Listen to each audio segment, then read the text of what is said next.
If you're the kind of fanatic who says, okay, Buffett used to pick stocks doing X, Y, and Z using this formula, nets, net to discounted cash flow, like whatever the model it would be, and you're not updating it for how the world exists in 2021, you're going to have a really hard time.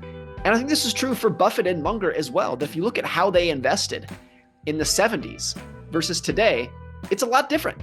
Not just because they invest more money today, not just because they have more capital that forces them to invest differently, but just how they see the world is very different. What one company has Buffett made more money on in dollar terms, not percentage terms, than any other investment he's ever made?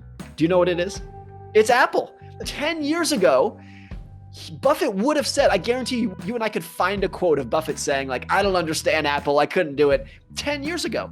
And it ended up being in dollar terms, the most money he's ever made ever. So even at his age, they're willing to adapt their worldview over time. And I think that's a really critical component. I think most people want to find the secret formula and then hold on to that forever. And in a world that changes, in a capitalistic world that changes as much as you can, I just don't think you can ever do that in investing. And this goes for all forms of investing. How can I look at history and how much things have changed and the composition of indexes and the new products that are available to investors? Everything that's changed. And how could I say that I found the holy grail that's going to work for me for the next 50 years? That's ridiculous. If anyone were to say that, I think they're being ignorant of how history has worked over time. So I love the idea. The quote that's been attributed to many people, strong beliefs weakly held, is a really important part of investing. You can believe in these principles and you put a lot of faith into them. But as soon as you start writing things in stone, things get really tricky. There are principles of investing that I think will never change because they're fundamental to human behavior. But actually how people invest always changes. What's interesting about Buffett is everyone knows, A, he's a very good investor and he's very wealthy. That's what everyone knows about Warren Buffett.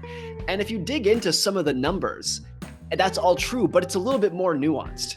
And really what it is Buffett is a good investor, yes, but his secret is that he's been a good investor for 80 years. And the time that he's been investing for, the fact that he's 90 years old today and he's been investing full time since he was 10, is really what makes all the difference in the world. Because I point out in the book that 99% of Warren Buffett's net worth comes after his 50th birthday. It was accumulated after his 50th birthday. And 97% comes after his 65th birthday when he qualified for Social Security and could have retired. Now, this is so important because if Buffett was like a normal person who retired at age 60, you would have never heard of him. He never would have become a household name. He would have retired to some beach in Florida to play golf with a couple $100 million, as there are like hundreds of those people in Florida. You never would have heard of him. The reason he's so successful is because even after his quote unquote elderly years, that he was wealthy beyond imagination, he kept going and going and going. And it's just the amount of time he's been investing for. And this is so important for investors because so many of us focus and spend so much time and energy trying to answer the question, how did he do it? And lots of other investors, how did they do it? How do they invest? How do they think? What are their skills? And we go into grand detail with Buffett about things on moats and how he thinks about business models and all these other, really complicated topics, which are great. And you can learn, those are important topics.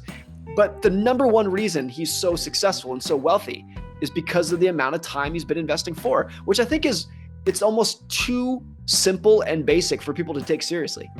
People who work in the industry want to think that it has to be more complicated than that.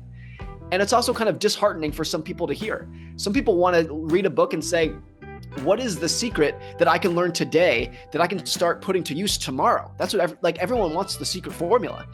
And when you hear that the formula is be patient and wait another half a century, people don't want to hear that. That's a hard thing, but maybe that's the point. All great things in life, like the most incredible things, there's a cost to them. There's a cost of admission. It should be really hard. And the fact that being patient for 3/4 of a century is really hard is why it's so powerful and pays off so well. So I think that's one of the biggest things we can learn from Buffett. I think he's so obsessed, and that's the right word, with investing and with business, that his entire life he's had more or less a singular focus on valuing and picking companies. And if you read his biography, you can tell that that comes at the expense of his family life, his social life, all these other things. It's really fascinating how many people in the industry admire him But then when you read about what his whole life is like if you want to be someone, you can't just cherry pick their net worth. You can't just cherry pick their job. You got to think the whole package. And the whole package of Warren Buffett, honestly, doesn't really seem that great to a lot of people, including myself, as someone who really admired him and then read the biography. And I kind of went, look, it's a fascinating guy. It's a fascinating story. But do I want that life? I don't know if I do. I think he's obsessed with investing and picking companies and allocating capital more than anyone else has been over the last century, probably. I think that's not an exaggeration. And look, that obsession boils down to and comes down to the fact that when he was in his 70s and he was a multi-billionaire, he said, I'm not slowing down. I'm not going to quit my job. I'm going to keep doing this with as much passion and fervor as I've always had. That's a level of obsession that you don't see many places. Most investors, including myself, I would say, want to get wealthier. They want money. They want to build wealth so that they can maybe go do something else. And I think for Buffett, it was never that. It was never a means to an end. It was always just he loves playing the game. And the rewards, shows up in his lifestyle as well. The rewards, I think, it's just a scorecard to him.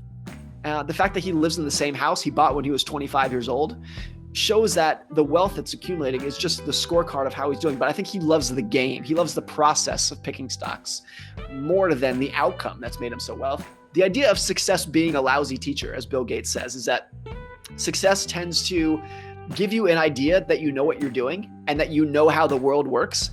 There's this quote from Jason Zweig where he says, being right is the enemy of staying right, because it leads you to believe that you know what you're doing. And once you have confidence that you know what you're doing, you start locking on to strategies and worldviews and grasping them really tight. They become part of your identity.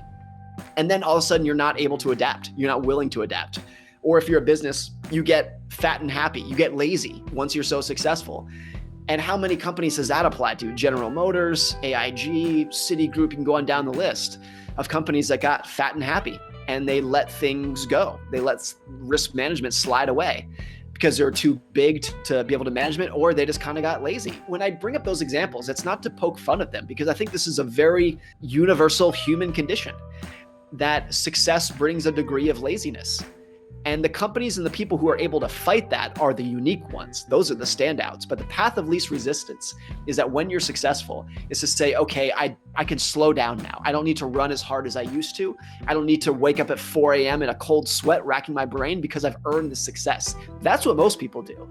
And I think that's part of why competitive advantages, whether you're talking about an individual or a company, don't have a very long shelf life most of the time.